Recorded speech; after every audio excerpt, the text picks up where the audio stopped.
At approximately 3 a.m. on the 15th of February 2009, Raymond Merry, a 30-year-old farmer from Dillsbury in Suffolk, was out ploughing his field when he noticed a dazzling electric blue orb-like light appear in the sky from the east and land in a copse nearby.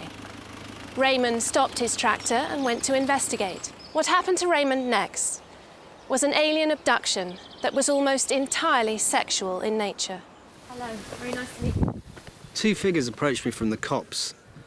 They were wearing tight, white, bright, all-in-one uniforms. I came to know them as Frank and Sandra. So they told you their names? They could speak English? No, they communicated in a simple form of sign language. There was lots of pointing, stuff like that. I just called them Frank and Sandra to make them more familiar, more human. So they were definitely male and female in form? Oh, yeah. I noticed Sandra was very much a female early on. She was all woman, if you know what I mean. Did Sandra have any unusual features at all?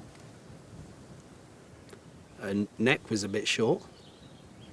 And so what happened next? Well, they pointed towards the copse and sort of gestured. And I figured they'd maybe broken down, so I thought I'd give them a hand.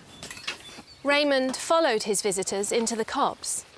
In a clearing, he came upon a spacecraft. Raymond later drew some pictures of what he saw that night. Yeah, I followed them into the spacecraft, and the walls were a dazzling white. That's when Frank left us. Were you concerned as to what was going to happen? No, I was getting on quite well with Sandra by then. I was really starting to understand her hums. Plus, you wouldn't have minded if you'd have seen her. She had lovely golden long hair and ample hips and thighs. It was then that she undid her spacesuit and revealed this body. And that's when it happened. What happened, Raymond? Well, we had sex on the floor.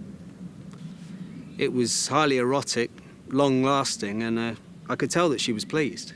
How could you tell? Well, she gave me the thumbs up. She rubbed her tummy and pointed to the stars. What do you think she meant by that?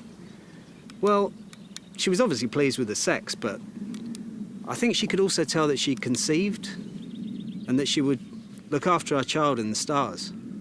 Is that what you think, Raymond? That you've fathered an alien child? Yeah.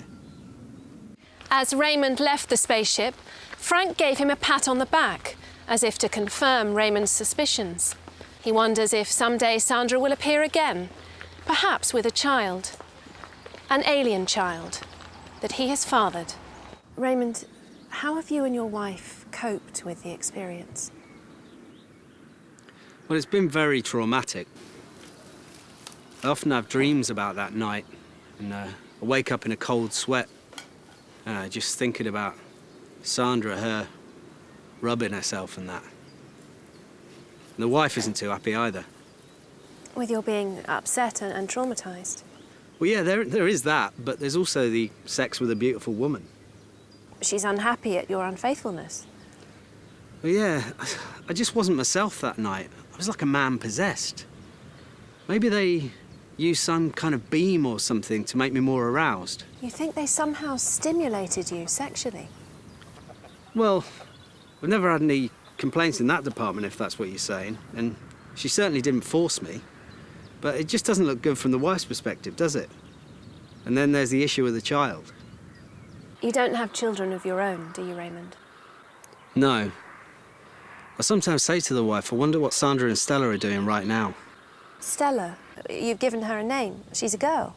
Yeah. As I said before, it makes it more familiar, more human.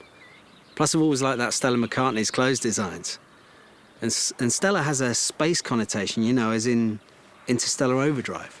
Yes, I see.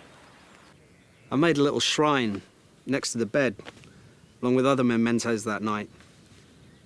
It just means that they're always with me. Raymond says he will never forget that night, and that he thinks that Sandra and Stella may well return. Raymond is waiting for an alien child that may never come. But in the meantime, he has a farm to run.